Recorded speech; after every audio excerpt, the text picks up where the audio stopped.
Medo, pânico, ansiedade, insegurança, nervosismo. São sensações que atingem muitas pessoas quando é necessário falar em público.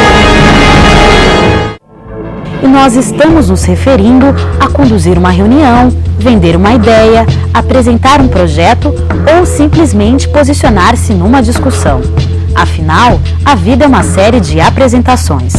Agora, imagine se fosse para fazer uma palestra em um auditório lotado. Se você se identificou com alguma dessas situações, saiba que não está sozinho. Você tem a companhia de quase toda a humanidade, de taxistas a professores. Então, para eles é uma ética de convicção. O medo não desaparece. Eu estou fazendo esse trabalho há mais de 30 anos. Todos os dias eu sinto medo de falar.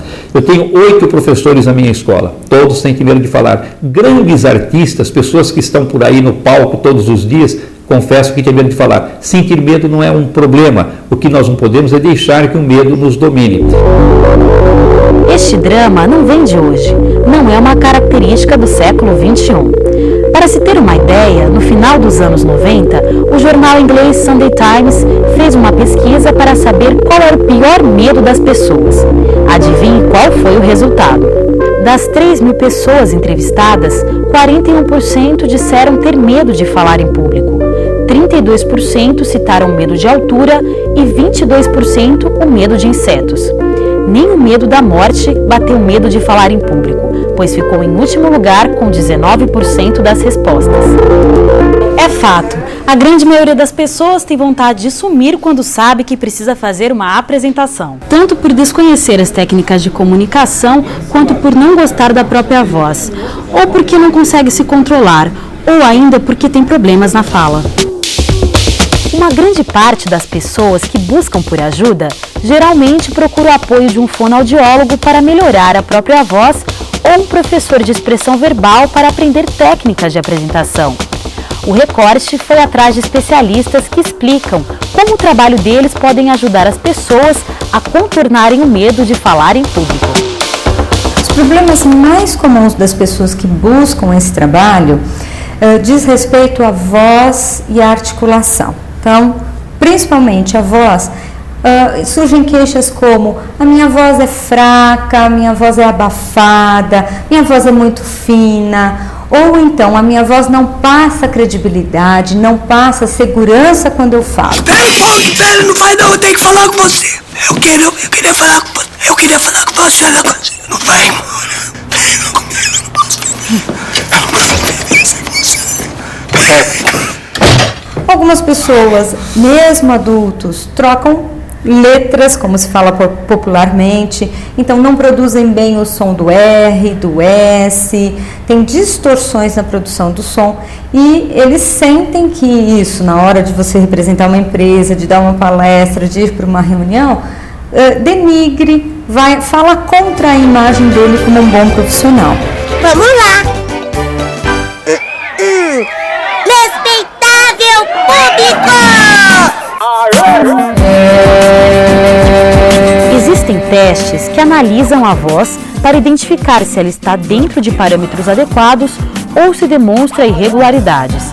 Até mesmo uma voz considerada normal pode apresentar problemas. Mas há uma série de exercícios que são feitos para torná-la mais saudável, agradável, para tratar uma possível fadiga e diminuir irregularidades. São exercícios que podem ajudar a pessoa a não transparecer o que está sentindo. Afinal, a voz é um termômetro das emoções.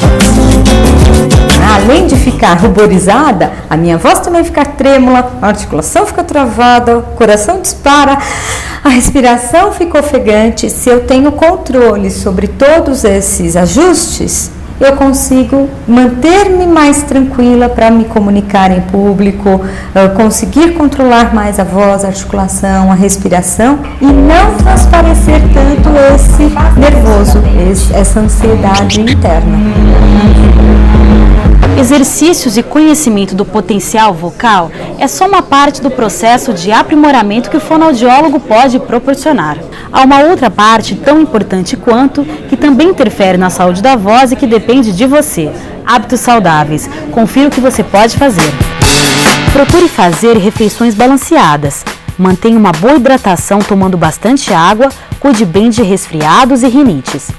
E principalmente, antes de fazer uma apresentação, não fume e evite bebidas alcoólicas. Acima de qualquer outro hábito é sentir-se confortável na hora de falar.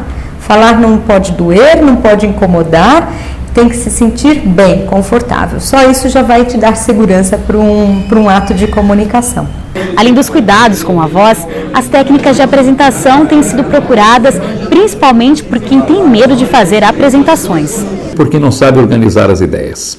Segundo, a falta da prática, a falta da experiência no uso da palavra em público. E o terceiro motivo é a falta do autoconhecimento. Nós temos uma ideia muito distorcida do que representamos como comunicadores. E ficamos com receio de que as pessoas possam criticar e censurar a nossa apresentação. Você deve estar se perguntando por que estamos dando tanta importância à competência em falar em público. Mas, na verdade, quem realmente dá importância a isso é o mercado de trabalho. Hoje em dia, o mercado de trabalho exige profissionais versáteis, flexivos, proativos e comunicativos. Essa comunicação é exigida em qualquer cargo que você vai executar dentro de uma empresa. Não é só aquele que representa a empresa numa palestra ou num evento. Quem pode falar com propriedade sobre as demandas das empresas é Manuel Martins, vice-presidente de Recursos Humanos da AES Eletropaulo. A gente percebe que nos últimos anos essa competência tem sido objeto de esforço contínuo e investimento das organizações. Então, praticamente hoje todas as empresas, e a Eletropaulo não é exceção, investem em treinamento para comunicação e expressão. E é exatamente numa entrevista de emprego que a gente descobre o peso que essa competência tem. Na verdade, a competência da comunicação pode vir a ser eliminatória no processo seletivo, dependendo das características do cargo.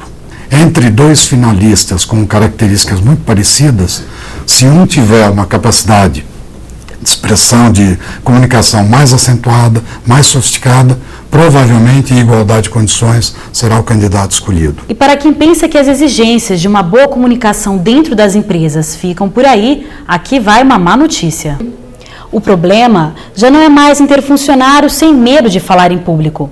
É encontrar quem se apresente bem, mas em outro idioma, principalmente o inglês. Então, se falar em público não é o seu forte e você busca crescimento profissional, fique esperto. Siga algumas dicas para se sair bem em uma apresentação, mesmo que você tenha que fazê-la amanhã.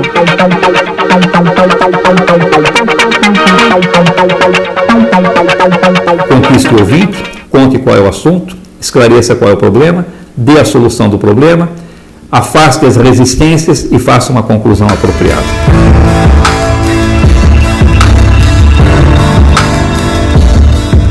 Reúna tudo aquilo que você puder reunir, coloque em cima da mesa e comece a conversar a respeito desses assuntos que você tiver que apresentar. Quanto mais você puder conversar, melhor.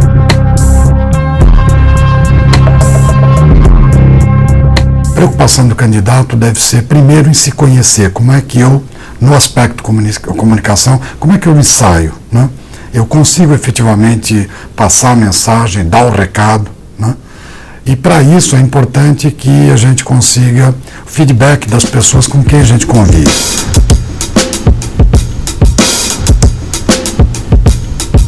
Uma outra dica é de a pessoa evitar, por exemplo, determinados vícios, né? A pessoa pode estar pigarreando seguidamente, né? Ter uma dificuldade de impostação, às vezes perder os plurais, né? Os S's não são audíveis, ou às vezes tem um desconhecimento do idioma e falham algumas concordâncias, né? Quer dizer, pior do que não ter uma boa comunicação é falar errado, usar mal o seu idioma. Como você pôde perceber, as exigências do mercado de trabalho estão mudando. Antigamente, falar bem era uma competência mais atribuída a alguns profissionais específicos, como advogados, vezes professores, feirantes, militares